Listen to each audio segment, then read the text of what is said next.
तो कितने सारे शरीर और ये विचार, और विचार एक ही सोर्स से निकल रहे।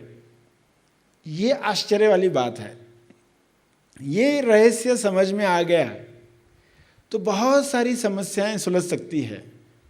तो पहले तो बुद्धि से समझना होता है, फिर इसी को ही अनुभव से समझना होता है। जैसे कागज पर 50 शब्द लिखे हों, कहानी लिखी है 50 शब्द की, तो हर शब्द के पीछे कागज कॉमन है।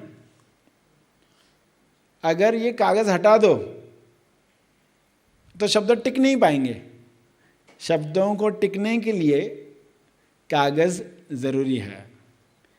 तो पहले आपको कहा जाता है कि इस कागज को महसूस करो, यानी हर शब्द को कहा जाता है कि ये सारे शब्द तुमको लग रहा है अलग अलग हैं, मगर एक ही कहानी है। सारे शब्द लग रहे अलग अलग, मगर एक ही कहानी है। जो भी अल्फाबेट लिखे गए हैं क ख ग, आप एक को भी कट करोगे तो कहानी बिगड़ जाएगी। कहानी का क कट कर दो तो क्या बचेगा? हानि। तो लोगों की हानि हो जाती है। हानि हो गई यानी दुख भरा जीवन।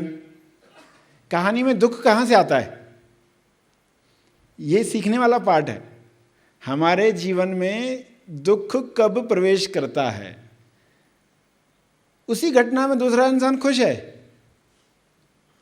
यानी घटना में दुख होता तो सभी को सेम होना चाहिए था। इसका अर्थ घटना में दुख होता ही नहीं है। ये रहस्य सीखने वाले पार्ट है। घटनाओं में दुख नहीं होता। आप गए हैं, बिस्तर पर तकिया हटाया, नीचे सांप है, कैसे डर गए, कैसे भाव आ गए। फिर कुछ सेकंड में मालूम पड़ा वो रस्सी है। तो वो डर उस रस्सी में था, उस सांप में था, किधर था? डर जो है हेड में है, मन में है, वहां था ही नहीं। जो भी हम महसूस करते हैं वो हेड ने क्या कथा बनाई, उस अनुसार दुख सुख शुरू होता है। तो इंपॉर्टेंट क्या है? जो तकिए के नीचे वो इंपॉर्टेंट है या जो हेड में है वो इंपॉर्टेंट है? तो जब भी घटना में कुछ देखते हो, इसने ऐसा किया उसने वैसा किया, तो आप पूछते हो खुद से, ये इंपॉर्टेंट है क्या? मेरे अंदर जो चल रहा है वो इंपॉर्टेंट है? ये चीज को मैंने जो देखा उसकी आइडिया क्या बनी अंदर? रस्सी को देखकर आइडिया बनी सांप, तो सचमुच डर आ गया ना, रोंगटे खड़े हो गए। तो ये सचमुच हो गया। तो आप लोगों को देखकर, घटनाओं को देखकर जो भी कथा बनाते हो, सचमुच वो दुख महसूस करने लगते हो। जैसे ही आपने आइडिया बदल दी, सब बदल गया। मगर इंसान आइडिया बदलने को तैयार ही नहीं, अपनी मान्यता छोड़ने को तैयार नहीं। तो गुरु का रोल होता है वो ये सत्य दिखा पाए, और श्रद्धा होगी, विश्वास होगा तो इंसान वैसा जीकर देखेगा कि वाकई दुख घटनाओं में है या मेरे हेड में है। इलाज किधर करना है? इलाज जहाँ करना चाहिए वहाँ करेंगे तो मुक्त होंगे। गलत जगह पर इलाज करेंगे मुक्त नहीं होने वाले। पर्सन की हड्डी टूटी है, डॉक्टर के पास गया है और प्लास्टर भी करवा के आ गया, तो कोई मित्र पूछता है कि बहुत दर्द हुआ रहेगा? डॉक्टर ने चेक करते वक्त, प्लास्टर लगते वक्त बोला बिल्कुल नहीं, मैंने वो हाथ दिखाया ही नहीं, मैंने दूसरा हाथ दिखाया। तो क्या मूर्खता हो जाती है? कहाँ प्रॉब्लम है वहाँ कार्य होना चाहिए, वरना प्लास्टर लग गया, दर्द से बच गए, मगर हड्डी तो नहीं जुड़ी, आगे चल के और प्रॉब्लम। तो इंसान प्रॉब्लम को ढकेल देता है आगे, और वे समस्याएं बार बार फिर से आती है। जब तक आप लेसन नहीं सीखोगे समस्या से मिलने वाला सबक, तब तक वो रिपीट होती है, वापस वापस आएगी। कुदरत है ना, बहुत मदद कर रही सबकी। अच्छा, इस बार नहीं सीखा, अगली बार बिना थके, कुदरत बिना थके आपको आपकी कोटा देते रहती है रोज की रोज। ये आपकी कोटा है। आज नहीं सीखा तो कल सीखेगा, कल नहीं सीखा तो परसों। ये तो चलते ही आ रहा है। इंसान जब ये बातें समझ जाएगा तो तुरंत अपने सबक सीखना शुरू कर लेगा, तो उन घटनाओं से मुक्त हो जाएगा। वे घटना आना भी बंद हो जाएगी, क्योंकि अभी सबक सीख चुका। अभी वो हायर लेवल पर जाएगा, चेतना के उच्चतम स्तर पर जाएगा। जिन लोगों का भी लक्ष्य हाई है, हायर है, हाईएस्ट है, जिनको भी प्रेम हायर से है, वो इन बातों पर कार्य करते हैं। क्योंकि हायर से प्रेम है तो हमें बदलना पड़ता है, लोअर से प्रेम है तो हमें बदलना नहीं पड़ता, हम जैसे है वैसे ही रहते। तो आपका प्रेम किससे है वो बताता है कि आप कहाँ पर हो। आपके मित्रों के नाम बताओगे तो आपके बारे में मालूम पड़ जाएगा, आपके संग से मालूम पड़ता है आप किस तरह के इंसान हो। क्योंकि हमारा चुनाव बताता है, हम हायर चुन रहे हैं, हाईएस्ट चुन रहे हैं। तो हम जो देख रहे हैं उसमें क्या कथा बनाते हैं, क्या आइडिया उसमें सोच लेते हैं, और इस पर किसी ने ट्रेनिंग दी नहीं तो यही करते रहे। मगर अब ट्रेनिंग मिल रही है। अब ये बातें जब सुन रहे हो तो लग रहा है हाँ, अब जब भी मुझे दुख आएगा तो मुझे कैसे देखना चाहिए। ये दुख आया है, किसको आया है, एग्जैक्टली व्हाट टू हुम, नक्की काय होता है, एग्जैक्टली क्या हो रहा है, किसको हो रहा है, शरीर पर हो रहा है कि मुझे हो रहा है। तो ये जो आप ट्रेनिंग ले रहे हो, इसकी हैबिट जब तक नहीं पड़ती तब तक आपको काम देते रहना है। ब्रश करने की हैबिट जब तक नहीं पड़ती बच्चे को, माँ बाप याद दिलाते रहते, ब्रश किया नहीं किया, चलो करो। बच्चा भी सुन सुन के एक दिन कहता है मैंने कर लिया ब्रश, माँ बाप शाबाशी देते, बहुत बढ़िया। तो हैबिट पड़ गई। तो आपको भी आदत डालनी है।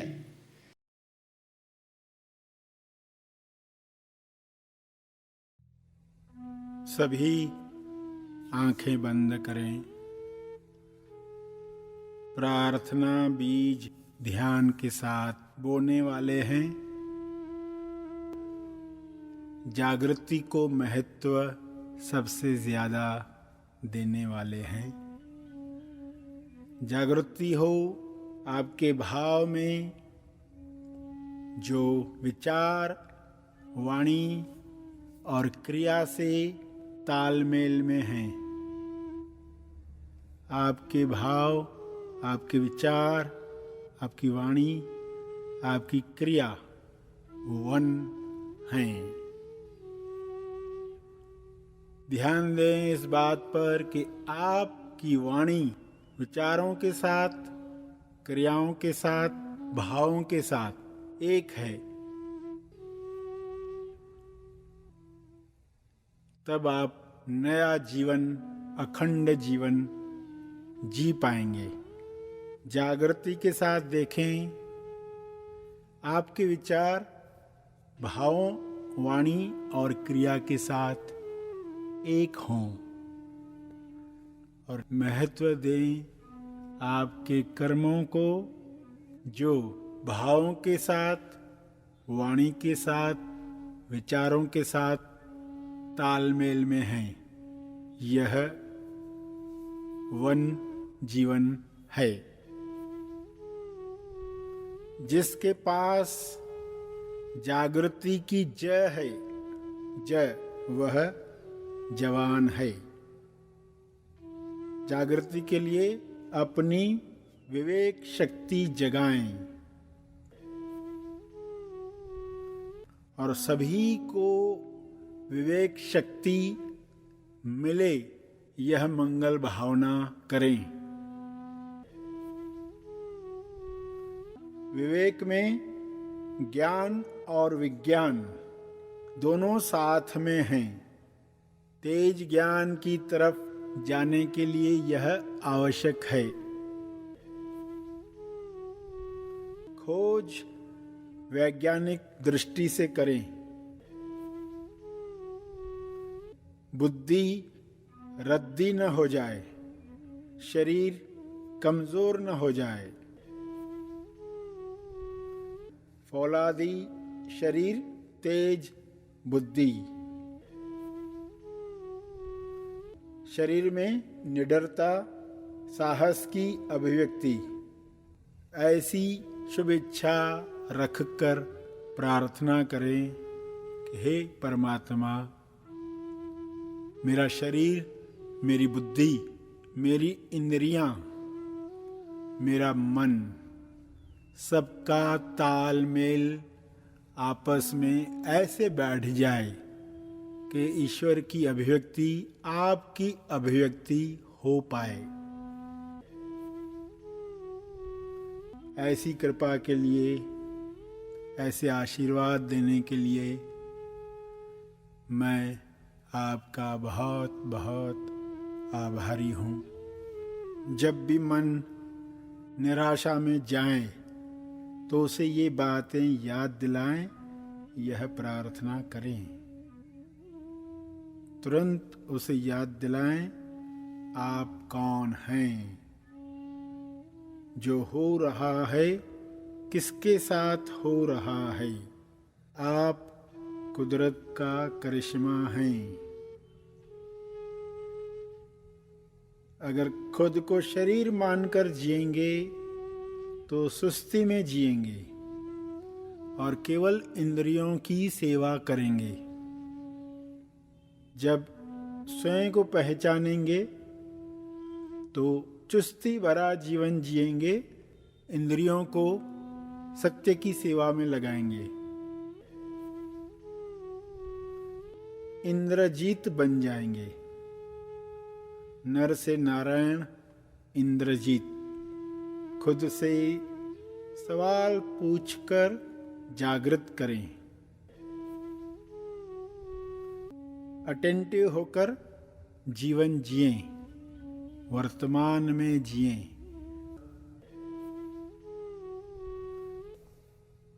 आप विचारों से अलग हैं।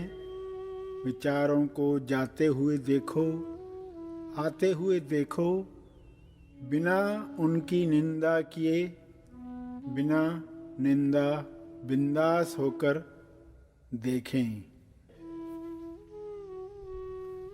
कोई भी विचार आपको अपनी हकीकत से जुदा नहीं कर सकता।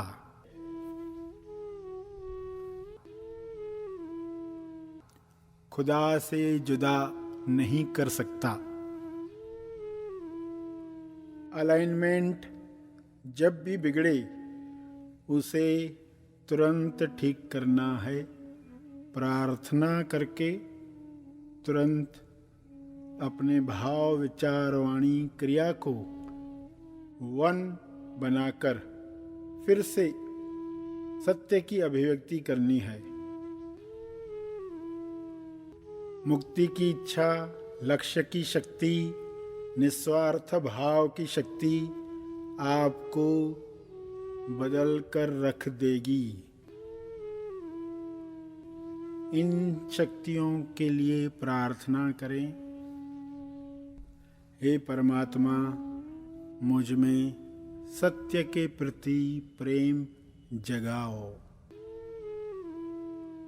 पूरे प्राणों से, पूरी शक्ति से, बुद्धि से यह प्रेम मुक्ति के लिए बढ़े। मेरा हर भाव, हर कर्म लोक कल्याण के लिए इस्तेमाल हो, जिसमें सबका मंगल है, मेरा मंगल है। आपका बहुत बहुत धन्यवाद।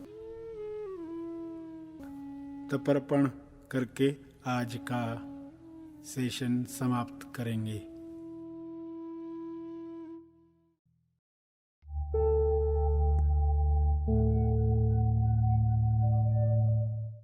प्रार्थना और मार्गदर्शन का सभी ने लाभ लिया। आइए यहीं पर समाप्त करते हैं, कल फिर मिलेंगे। तब तक के लिए धन्यवाद। तेज ज्ञान के प्रकाश में सर्जरी की शिक्षाओं पर आधारित अदृश्य पितृदोष मिटाने की युक्ति, अपने पूर्वजों का सच्चा श्राद्ध कैसे करें, liberation from ancestral karmic bondage, यह ऑनलाइन शिविर होने जा रहा है जूम ऐप द्वारा। रविवार 11 सितंबर 2022 दोपहर 12:30 से शाम 5 बजे तक। तो आज ही इस शिविर के लिए अपना रजिस्ट्रेशन करें। अधिक जानकारी के लिए दिए गए फोन नंबर्स पर संपर्क करें। संपूर्ण स्वास्थ्य शिविर योग्य आरोग्य योगा, यह 5 दिवसीय निवासी शिविर होने जा रहा है मनन आश्रम पर 21 से 25 सितंबर 2022। अतः एक स्वस्थ, तंदुरुस्त और सकारात्मक जीवन जीने के लिए आज ही इस शिविर में अपना रजिस्ट्रेशन करें। अधिक जानकारी के लिए संपर्क करें। ऑनलाइन महा आसमानी परम ज्ञान शिविर, आपकी सुविधा के लिए यह ऑनलाइन शिविर 3 भागों में लिया जाएगा। बुनियादी सत्य शिविर 24 और 25 सितंबर 2022, ब्राइट रिस्पॉन्सिबिलिटी शिविर 2 अक्टूबर 2022, महा आसमानी शिविर 15 और 16 अक्टूबर 2022। चिंता, तनाव और दुख से मुक्त खुशहाल जीवन पाने के लिए आज ही इस शिविर में अपना रजिस्ट्रेशन करें। अधिक जानकारी के लिए संपर्क करें।